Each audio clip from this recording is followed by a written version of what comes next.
that we think will come from it. Our facial expressions make up a large portion of the emotional cues that we use daily to communicate. We use these cues to gauge understanding and interest in a particular subject matter, to also understand emotion and feelings, and to understand joys and frustrations. As a teacher, seeing the child express emotion on their face is just as important as receiving the correct answer to a question verbally. Facial cues show the child's understanding and comprehension of a particular subject. Covering half of their face makes picking up these cues that much harder. Eyes alone cannot convey understanding, and from the teacher's desk to the back of the room, these cues are simply lost. The physical and mental effects of the long-term masking of children are still an unknown at this point. Are we causing more physical harm than good by doing so? What are the long-term implications of our decisions now? Many will argue the point that surgeons and other professionals wear masks daily with no ill effects, but these are grown adults, not developing children. How much anxiety are we inflicting on these young kids?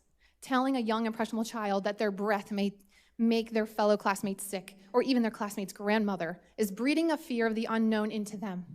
These children should not be carrying. Correct. Interfering with the breathing of a child is child abuse, and that's what masks do. Now my son gets his 3 minutes. Just a second. Anthony Denise from Newtown. Okay. Hi, I'm AJ Denise. I live in Newtown and I'm going into 5th grade. I want to tell you what happened to me when I had to wear a mask last year at school.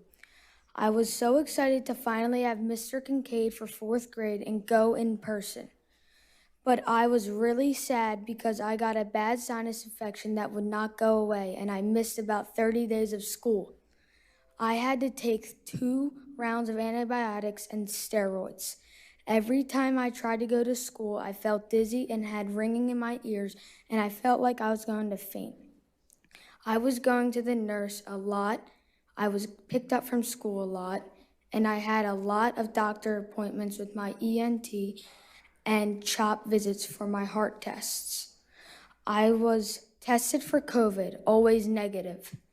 When I found out I could have freedom from the mask, it was the best day. And on top of it, the Rita's Water Ice truck was there as a special treat for the whole school. I saw so many smiling faces that day, and it felt great. I went all of the last 6 days of school, not one day feeling sick. I understand that some of my friends and teachers feel better wearing masks. That's why I want masks to be optional.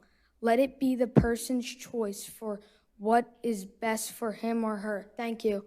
Thank you. Thank you.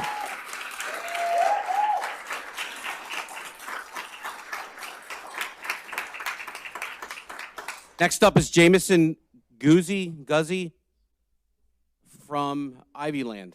Is that correct? Yeah. Hi, good evening. Good evening.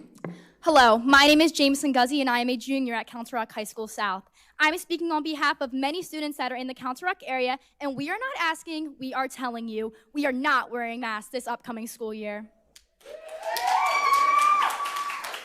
It has come to my attention that the health department says that masks are recommended, not mandatory. Recommended for the upcoming school year. I'm here to bring you some points that have been brought to my attention. My first point is about what I watched this school board meeting. COVID poses virtually no risk for kids at all. I heard one parent say to you guys that if we all didn't wear masks, kids would be coming out of school and being put on ventilators, which is not true. 4.2 million children have tested positive for COVID-19, and a total of 0.008% of them have died.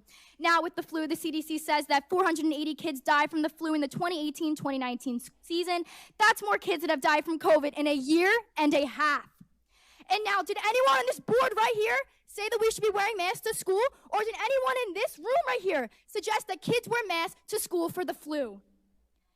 Do you know what it's called to force your child to wear a mask in fear of a virus that poses absolutely no threat to them? It is called child abuse. You want to look up a disease, look up Munchhausen syndrome by proxy. And if you think I'm exaggerating, think of a parent that would make their child wear a football helmet to school, to everywhere, anytime they went outside for fear of falling meteors. You would think, falling meteors, your kid is almost as likely to die from a rock falling from the sky die than COVID. And if you saw that child wearing a helmet every day, you would call that parent abusive. They are forcing their child to participate in this insane charade in order to satisfy their delusional psychotic hypochondria. Now you talk about safety, I'll give you a point about safety. Students with asthma or PTSD do not feel safe wearing a mask at school. If you want to talk about safety, you better include the safety of all the children suffering from this. Everyone in this room cannot tell me that your child or even yourself like wearing a mask or have not been affected by this pandemic. Those cloth masks are made out of the same material as one of my crop tops. How is that protecting me from a deadly virus? A new release study suggests that kids may be harmful when wearing the COVID-19 mask. A study published Wednesday in the Journal of American Medical Association Pediatric section found that the wearing of a nose and mouth covering by children leads to an increased carbon dioxide level in both inhaled and exhaled air while wearing a mask. The authors of the group are a group of physicians from Germany, Poland, and Australia. All right, the next thing I'm going to tell you, if the school board can legally mandate masks, well, you can't. These 9 people sitting in front of you cannot mandate it. There's absolutely no reference in the Public School Code of 1949 of wearing a mask, and there's nothing close to wearing a mask in the provisions of the school code. So it's not that it doesn't say you can't do it, it has to say you can do it. And laxo something says that you can't, and says that you can do it, prevents you from doing so. So far, individual districts have been making their own decisions, and they're going to court and getting sued. Going to school year, a bunch of students and parents are standing behind me. They're telling me their 3 minutes, ma'am. aren't allowed to wear. I'm not wearing a mask. I don't care if what your administration says. Children are not wearing masks. You can't constrict my breathing anymore. I'm not having it.